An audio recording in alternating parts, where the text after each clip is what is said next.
So what's up sa mga kahombre ko dyan? Magkagawa na naman nga pala to. At syempre mga kahombre ko, alam nyo na, today's the day kung saan ating tatalakayin ang the biggest ever liar sa balat ng food vlog industry, mga kahombre ko. At ito ho, si Kuis Charlie Boy, mga kahombre ko. Alam nyo, sa totoo lang, sobrang takaw kong tao, no? Yun nga lang, syempre, with the proper diet at proper na nutrients, pumapayat na ho talaga ako. Salamat din, syempre, sa The Med Club. Hinahanap nyo ba ako sa Facebook? Eto na ang bagong Facebook ko, mga kahombre ko. Follow nyo ako. Ako ho ay literal na nanunood sa mga food vloggers. Gustong-gusto ko yan, mga kahombre ko. Kasi pag nagugutom ako, pinapanood ko yan and I try my best na mawala yung gutom ko. Kumbaga, nanonood ako na nanonood ng paulit-ulit hanggang sa mawala yung cravings ko, okay? At ito hong Charlie na to ang madalas kong napapanood, mga kahombre ko, sa Facebook at sa TikTok. Dito sa Barangay Tisa, guys, magkakadikit na yung mga siomayan dito. Puro siomayan dito, puro siomayan. Try nyo na lang isa-isa. Pero original talaga yung Kuya Jeff Siomayan. Siya yung una. Siya yung pinakauna dito, yung Kuya Jeff Siomayan. Kaya ayun yung titingnan natin. Tara. Anyway, sino ba itong tao na ito? Siya ay kilala bilang isang food vlogger kung saan dumadayo ito kung saan-saan para mag-review ng pagkain. Ayan, napapanood ko minsan din, nagluluto siya, mga kahombre ko, doon sa kanilang terrace, kasama ng mga tropa niya. So, napapanood ko siya, no? So, yun, nakakatuwa din panoorin kasi parang bumabalik ako sa dati kong style, sa dati kong buhay, kasi ganyan yung buhay ko back in the day, di ba? Parang napakasimple, napakababa lang. So, nakakatuwang panuurin and the way they eat too, alam niyo, nakakatuwa rin, no? Ngunit, sa mga food review nito, ni isa, walang hindi daw masarap. Sabi ng mga tao, ako naman. Anyway, syempre, mga kahombre ko, kasama na ho yan sa trabaho ng mga food vloggers, di ba? Lalo-lalo na at madalas ho yung mga yan na iimbitahan, mga kahombre ko, na, oy, punta ka dito, punta ka doon, i-promote mo yung restaurant ko. Alam mo na sasabihan, talaga naman sabihan mo ng pangit, di ba? So, personal mo na lang yun. Grabe naman ng mga tao ngayon. Pero anyway, dahil dyan, nagkaroon siya ng 1.6 million followers sa FB at 905,000 followers sa TikTok at 25,000 subs sa YouTube. Ayun nga lang, mga kahombre ko. Sa mga kwentong mahahalimuyak, meron rin hong mga kwentong bulilyaso talaga, mga kahombre ko. Lalo-lalo na, at ikaw mismo yung gagawa sa sarili mo ng ikakawasak mo. Meron tuloy ako naaalala ng somebody na umawasak sa sarili niya. Walang halong mintis. Basahin nun natin ang post ng kanyang partner, mga kahombre ko. Actually, wala akong alam, no, sa personal life nito. So, si Mimgad lang ang nag-research about this. So, let's see and analyze this together. Get ready! Tanga! Ikaw, pukin ng ina mo kang tanga ka, nakakainis ka. Ako, hindi ako kasing tanga mo. It's time to expose the ultimate cheater. Nako! Kinangina nyo kasi mga lalaki kayo, umaamin kayo sa babae nyo. Ipagkalat na natin tayong mga lalaki po, kinangina lalaki tayo. Grabe ho ito, mga kahombre. Uunahan ko na kayo, mga be.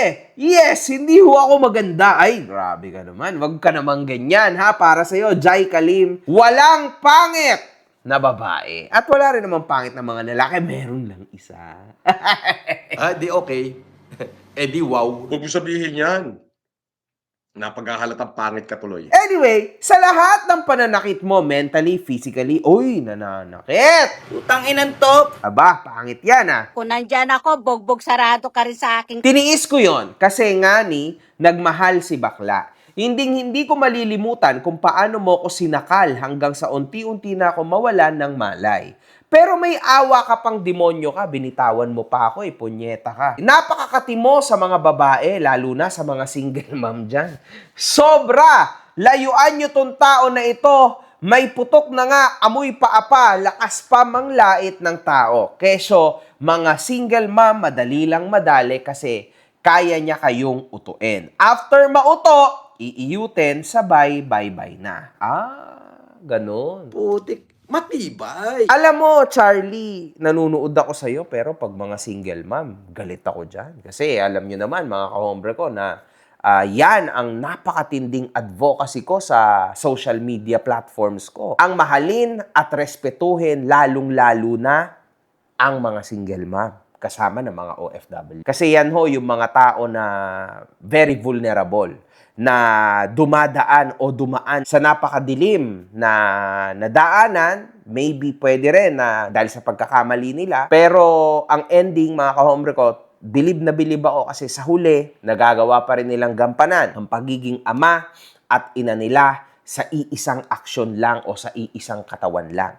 Kasi uulitin ko mga kahombre ko, masakit to sa akin kasi alam nyo naman, no, even yung asawa ko was a single mom back in the day. So, kaya ho ako may matinding respeto sa mga single mom kasi ganyan din yung asawa ko. Then, yun nga, nung nakuha ko siya, nung naging asawa ko na siya, marami akong natutunan. Nakita ko yung mga sacrifices na ginawa niya para sa kanyang anak.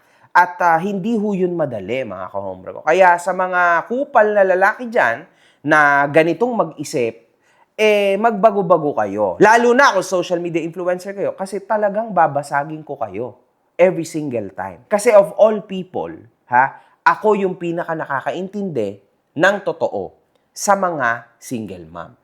Legit yan, mga kahombre ko. At marami rin akong naging kaibigan na mga single mom and mga kaibigan ko up till now, mga kahombre ko. At hindi ho madali ang pagiging single mom. Napakahirap, mga kahombre ko. Kaya, napakasakit sa akin na actually galing pa sa babae itong ganitong salita. So, ibig sabihin, mas lalong may bigat ho ito. Medyo nagbago tuloy ang timpla ko, mga kahombre ko. Kasi first time ko itong binasa ngayon mismo. Tama ka. Tama naman po. Oo, wala akong mali sa sinabi mo. Anyway, hindi dapat ginagamit ang kasikatan para manggamit ng tao at mang-take advantage. Papainumin mo lang sila, after nun, iiyutin mo, babay na ulit. Putang ina mo, kaya masamang tao ka. At sa dahilan ng paghiwalay namin, ayon, kaya pala galit na galit, may balak pala siya doon. Nakipaghiwalay ka na lang sana ng maayos, hindi yung inantay mo na mapuno ako at makipaghiwalay sa'yo. Yan na muna mga be, nakakapagod mag-edit. Enjoy. So ayan ho ang mga sugat na kanyang tinamo, mga kahombre ko, sa kamay nitong Charlie Boy. Napakarami nating mahal na mga OFW na nahihirapan, hindi maintindihan o hindi alam kung saan pwedeng ipadala ng safe at lalong-lalo na sa mababang halaga lang ang kanilang hard-earned money. So buti na lang talaga dumating na ang Tap Send. And we are lucky dahil una sa lahat, mura na, lalong-lalo na may sorpresa pa ako sa'yo pag tinype mo o nilagay mo ang Makagago code sa Tap Send. Mga kahombre ko, sobrang nakakatuwa tong app na to dahil bukod sa napakatinding exchange rates nito, zero fees pa pagdating sa pagpapadala mo sa bangko at mobile wallets tulad ng GCash at Maya. 95% ng mga transaction ay dumadating agad just within 5 minutes. Napakasulit talaga nito, mga kahombre ko. Now, kung gusto mo mapadali ang buhay mo tulad ng mga sinabi ko, i-download mo na ang Tap Send. After mong i-download ito, mag-sign up ka na. Pero syempre, mga kahombre ko, huwag mong kakalimutan ang promo code ko na Makagago nang magkaroon ka ng extra $20. Totoo yun, $20 sa ipapadala mo sa una mong deposit. Ano pa ang inihintay mo, kahombre ko? I-tap send mo na yan.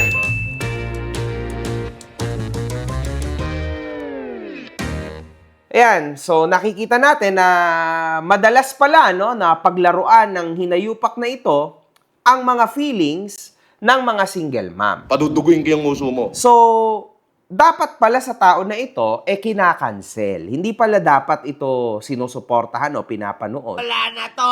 Wala namang kwenta yan eh. Kasi mga kahombre ko, nasa ulo niya, yung pagiging sikat. Tandaan mo, Charlie, may hangganan ang lahat. Hindi ka forever sikat. Walang ganon sa mundo ng social media. Lalo na ito, nilabas to ng iyong ex-partner. So, most probably, wakas ka na. You are pieces of scum and you need to be stopped. And at the same time, Charlie, dahil inilabas ko ito, talagang wasak ka na sa social media. Hindi na kita hahayaan ngayon na mamayagpag ka pa. Mali itong ginawa mo, no? At lalong-lalo na kung ganyan ang utak mong hinayupak ka, then ibig sabihin, wala ka sa tamang posisyon upang sumikat. At lalong-lalo na, mawawalan ka ng lugar sa internet. Okay? Mali yung ginawa mo. At mali yung mga pinag-iisip mo tungkol sa mga single mom. Naintindihan mo? Para sa mga single mom dyan, mga kahombre ko ha, na mga single mom na nanonood dito, you are very special. Wag na wag kayong pumatol sa mga gantong klase ng mga lalaki. Okay? Walang kwenta itong mga gantong lalaki. Ngayon, kung iniisip mo na maybe it's too late for me, ganito na yung buhay ko, yung edad ko tumataas, may anak ako, nag-iisa, no, kaya mo yan. Mahirap lang talaga, di ba? Pero mas maganda na ikaw na lang mismo ang gumagawa ng paraan, mas magaan, di ba? Kesa naman kasama mo yung nakaraan mo, tas wala din naman kakwenta-kwenta, or else, gantong klase ng lalaki, yung ipapasok mo sa buhay mo. Mas lalong walang kwenta. Plus, kawawa naman ang anak mo. So, better off this way or that way. Tulad ng ginagawa mo as single mom. Later, pagdating ng tamang panahon, darating at darating din ang nararapat sa'yo. Salute ho mga kahombre ko sa ating mga single mom. Palakpakan nyo ang inyong mga sarili. Yan.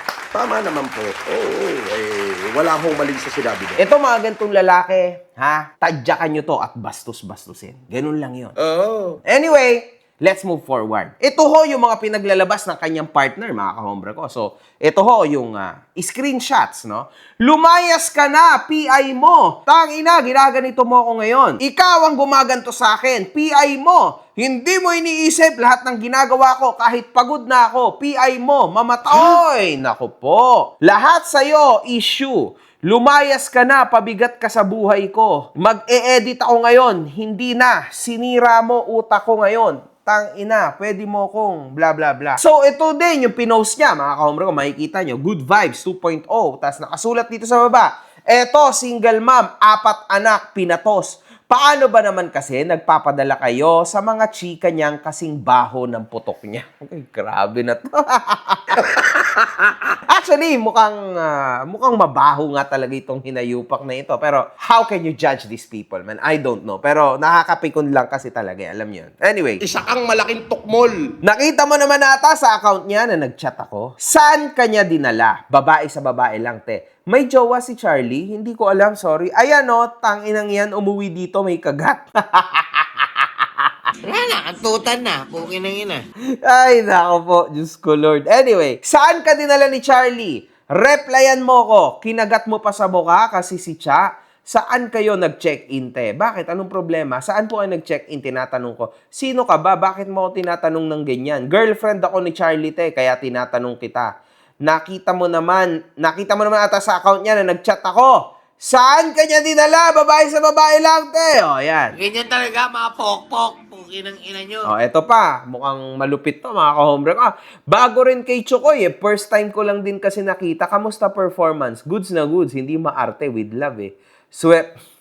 Swerte, oh. Yung iba kasi minamadali, bla bla bla. Oh my God, man. Ayop kayo, mga bastos kayo! Pukin ng ina mo, wala kang pakialam. When ba yan? Kailan ba? Just woke up, Beb. Why po? Ah, ganun. Wow. Ang dami niyang babae yata, mga kahombre ko. Kakaiba to, ha? Putik, matibay. Hindi ko rin alam. Wow. Hala, ang sweet naman. Wow! Hindi mo kailangan ng Viagra. Oh, tindi, mga kahombre ko, di ba? Oh. Anyway, ano nga ba ang sasabihin ng mga tarantado at walang iyang tao sa comments?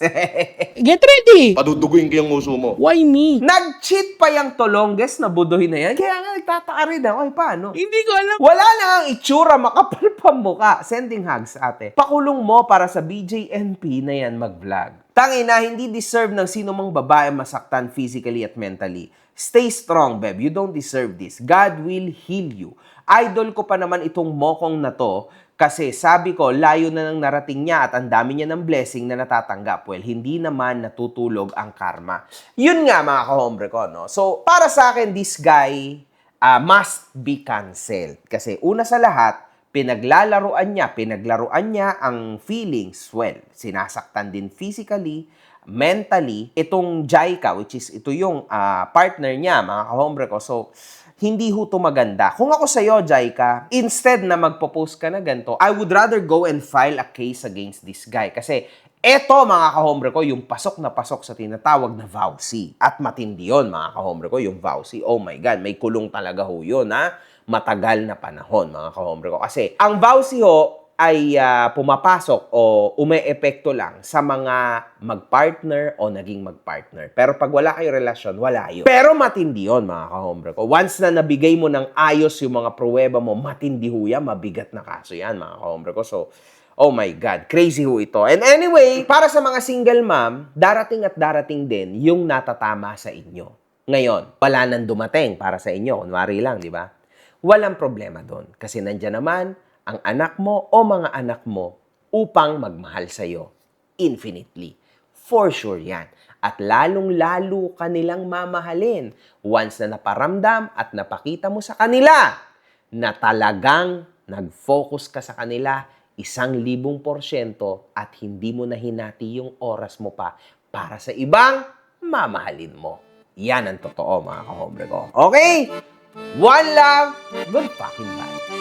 One love, good fucking vibes. Yes, of course. Mga putang ina nyo kayo.